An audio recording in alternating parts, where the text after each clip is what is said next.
Hi, everyone. Welcome to week 5. And before you get into this lecture, what I'd like to ask you to do is to watch the animated version of the Myth of Persephone. I've posted that on our Moodle page for this week, and it's like 8 minutes long or something, and it just kind of goes through the myth. It's a little bit silly with the animation, but it gives you kind of an accurate representation of the myth. And in this lecture, I'm going to come and make some comments, kind of filling in some holes in this presentation of the myth. So if you haven't watched it, take a moment and watch that, and then come back to this lecture.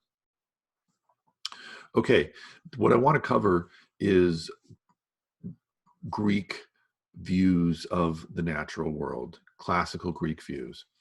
And we're not going to do this, of course, in its entirety, but I want to raise some questions, especially around the myth of Persephone.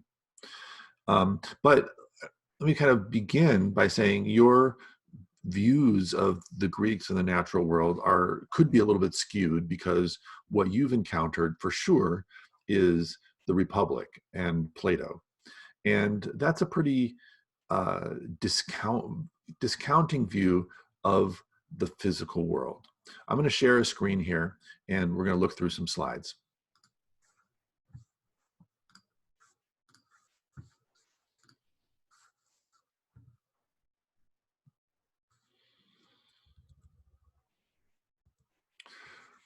Okay, so this is from Plato's Republic, and you might remember this. Maybe you discussed it in freshman studies.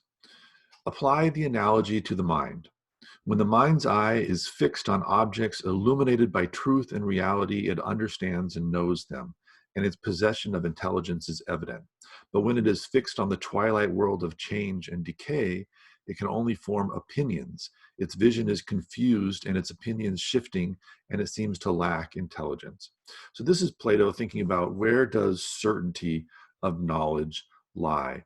And he is going to present that as being something that can be found in this kind of intellectual world of forms and maybe even mathematical proofs.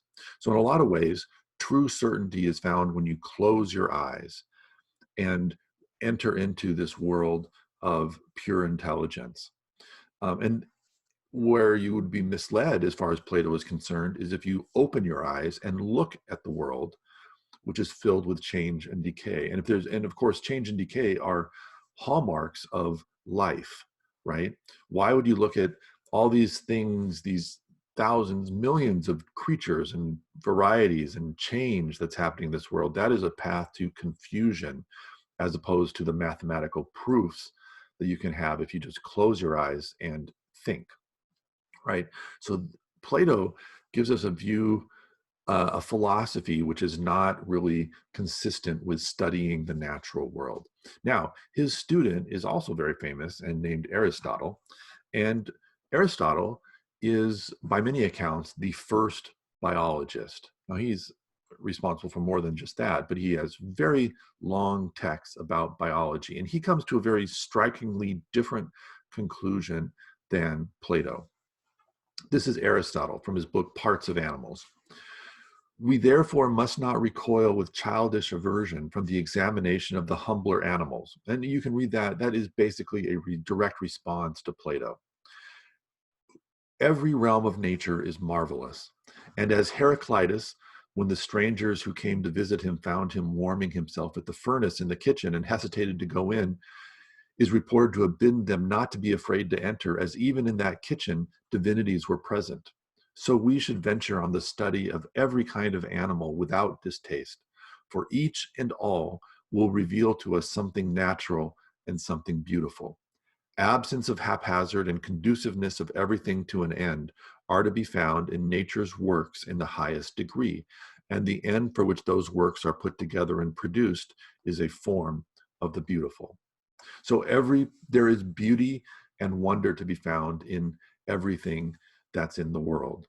And even a great mind can be entranced and find something good to study in the smallest things, because they all have their purpose and their end.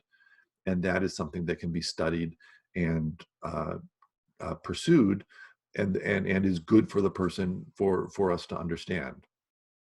So if you think of Plato as kind of developing an eyes closed philosophy and assent through mathematics and abstraction, Aristotle is the opposite and has this kind of eyes open, and the world of life, of change and decay, is something that is good and something that should be pursued. Here's Aristotle on the soul. And this is a book I wish we could go into more, but let me just say this. Just as in the case of plants, which when divided are observed to continue to live through removed to a distant, to live, though removed to a distance from one another, thus showing that in their case, the soul of each individual plant before division was actually one, potentially many. So we notice a similar result in other varieties of soul, i.e. in insects, which have been cut in two. Each of the segments possesses both sensation and local movement, and if sensation, necessarily also imagination and appetition. For where there is sensation, there is also pleasure and pain, and where these necessarily also desire. So whereas if you follow Plato, the human soul, he's constructing proofs for the afterlife and the continued existence of the human soul after death. Aristotle is going to take this notion of the soul and be much more interested in the types of soul, that animals have soul. And if all living things have soul, what does it mean that you can cut off a branch from a tree and replant it and it continues to sprout? So that's interesting. That has some kind of application for thinking about the soul. How come with an insect you can cut it in two and both parts will continue to live? In fact, we saw Darwin commenting on that in his Voyage of the Beagle, right? The way you can cut an insect in two and then both sides, both parts will continue to exist and develop the necessary organs to continue to live. So these are the sorts of things that also fascinated Aristotle. And I would say that Aristotle is the first biophilia representative. Now, there's artists we saw in ancient Egypt who loved animals and plants and clearly took joy and pleasure in presenting them in tomb drawings and things like that. And there's places where there's obvious joy in the natural world, but Aristotle is our first recognizable biologist. And there's a book that argues this that came out a couple of years ago called The Lagoon. And if anyone wants to continue to pursue that, I would love to talk about that. All right, let's move on from philosophy and talk now about the world of mythology. And this predates the philosophers, Plato and Aristotle. And you know Greek mythology through classic epics like the Iliad and the Odyssey. And then there's also many other lesser myths that are told. And the Greeks, of course, inhabited a world that was sunny and gorgeous in many ways. So this is, and their religion reflects that. It was a polytheistic religion with Zeus and Poseidon and Hera and just Hermes, just numerous gods. And this is a temple to Poseidon at this bank looking out on the Aegean Sea. Here's another view of the temple. And so there was, there's a feeling and a connection to the natural world that's evident in Greece everywhere you look, right? From the sighting of temples in beautiful places, and then also in the stories and the myth that take delight in the natural world. As hopefully you've now read the story of Persephone, I think this is a good example of, first of all, delight in the natural world. So you saw Persephone going off and playing among the wildflowers, and this is described in the myth. Not the you've seen that kind of animated version of it, but there's in the Greek Homeric hymn to Demeter, there's kind of a complete telling of this. And right off the bat, you see Persephone going off to the natural world. Persephone frolicked away from Demeter picking flowers across the soft meadow, roses and saffron and lovely violets, iris and hyacinth and narcissus, that earth put forth as a snare for the maiden with eyes like buds by the will of Zeus. So, so we get this beginning image of her kind of engaging in these wildflowers, in this scene of natural abundance. Now, of course, her story is going to lead to why we don't always have that kind of natural abundance. Um, uh,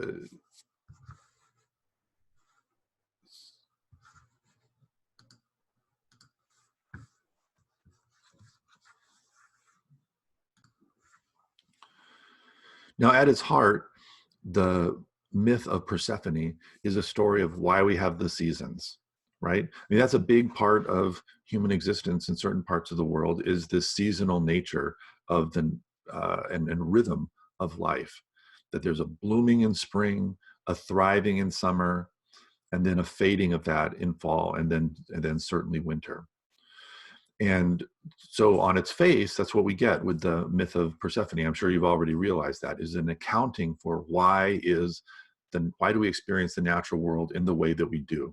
And here's this myth and this story that explains that says, oh, Persephone spends 4 months of the year in Hades. And during that time, Demeter, this kind of goddess of the earth, refuses to make the earth fruitful. And so things fade away and grow cold and inhospitable to life. And then Persephone comes back, returns to her mother, and Demeter gives the earth, lets it flower and put forth life as it would have, as it did before. So this is this kind of explanation for these seasons and for the shifting experience of life that we as humans have. Now, let me go into the myth just a little bit from the Greek text. One thing that you don't get in that short video is that there's a long section in which Demeter is searching for her daughter, and she can't find her, and she wanders through different villages and towns throughout human civilization, and she finds this village of Eleusis. And it's there that she's accepted and taken in as this kind of old woman in disguise. And she begins to raise some of the children that are in the household that she's welcomed into. Let me just kind of read a section so you get a feel for that.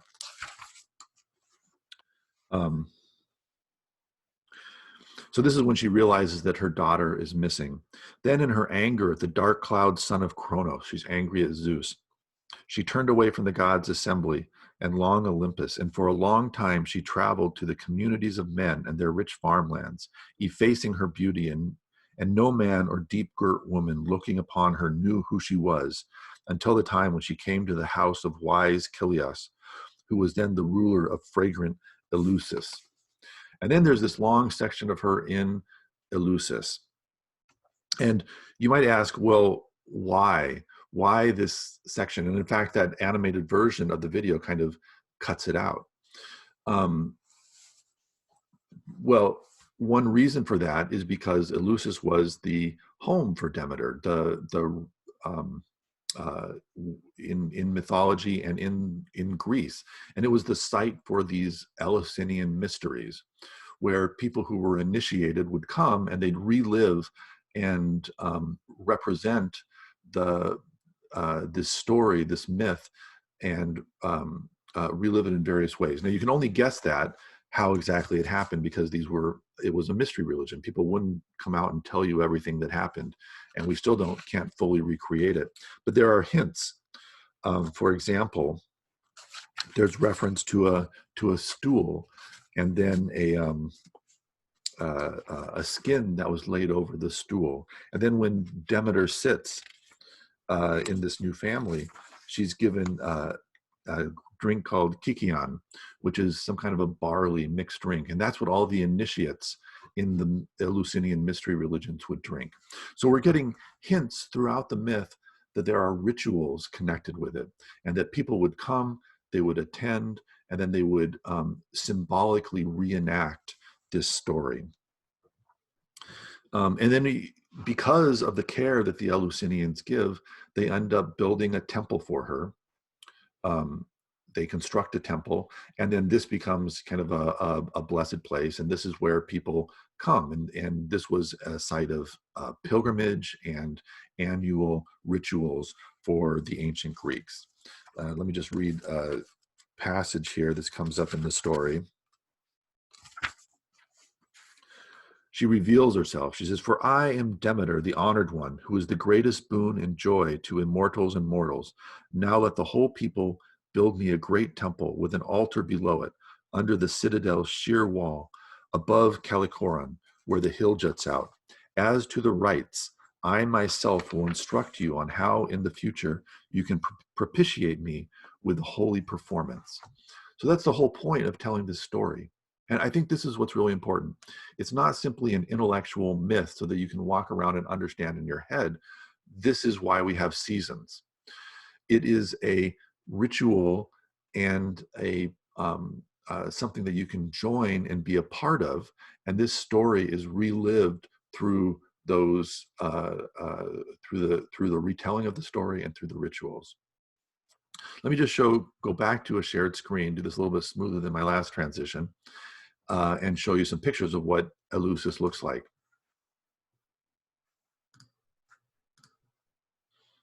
So here's some kind of Roman era art sculpture from this that would have been on the temple. You see the grain, and of course the fruitfulness of the earth is extremely important for this myth. Here's the remnants of the temple, and we can only guess, right? It's not in great shape. It's been destroyed, but this is the kind of hall and open area where the mysteries would have been performed. And here's the final image, which is here's the hill, and that's what Demeter is talking about, building the temple underneath the citadel or the hill. And so it's here that she commanded the temple to be built. All right, so I want to come back now and kind of what are the stakes of this? What do we understand from this? First of all, is the idea that stories and myths need rituals to be kept alive and to become powerful among human beings. I think this is what I ultimately don't particularly care for in the way we treat myths and think about myths, is they become just kind of nice stories that let us think that it's something that's completely intellectual that's happening, instead of something that was part of groups and the way that groups kept alive among themselves these stories. All right, they weren't just living in people's heads. And I want to think about that because often we think of the natural world, and we can say, well, we need kind of a myth. We need stories that make the natural world important to us, and that make us want to defend our planet. But I would just kind of put out there that maybe we need something more than just stories and new myths. We also need the kind of rituals that will make care for the planet and care for our earth something that engages people as whole people, meaning we need rituals. We need things that places where as a group we retell these stories. So Darwin, for example, offers us a way of understanding the world and a story for understanding the world. But perhaps some of what's missing is the kind of ritual and location and group retelling that allows that to kind of live and be powerful among us as human beings. So what I want you to write about is to kind of consider this. First of all, are we lacking something, not having a myth of the seasons? We kind of intellectually, the earth is on an angle, and so we get that's the reason why we get seasons. We kind of have an intellectual understanding of what seasons are, but are we missing something by not having a mythology like the story of Persephone and Demeter to make us feel more at home and connected to the natural world. And my second question is, how can we add a layer of ritual and connection um, to our understanding of the natural world? So we're a couple weeks off of Earth Day, and I usually make it a little bit bigger of a deal in this class about Earth Day than I did this year because we're a little bit discombobulated. But to me, that's an example of trying to find a ritual in the world. And it's kind of a small start perhaps, but how could there be ritual and group appreciation or group songs or group embrace of the stories that comprise the dark green religion, of the story of Darwin? How can uh, religious elements be connected to that? Is that possible, or is that something that we wouldn't want to see? So two questions. Are we missing something by not having myth? And is there a way that we can better incorporate the religious nature of human beings that need ritual, that need group meetings, that need to belong to something? Is there a way to incorporate that kind of thing, as we see in the Eleusinian mysteries, in our understanding of the earth? All right. That was a little bit of a rougher talk than I sometimes do, but I hope that the ideas got through.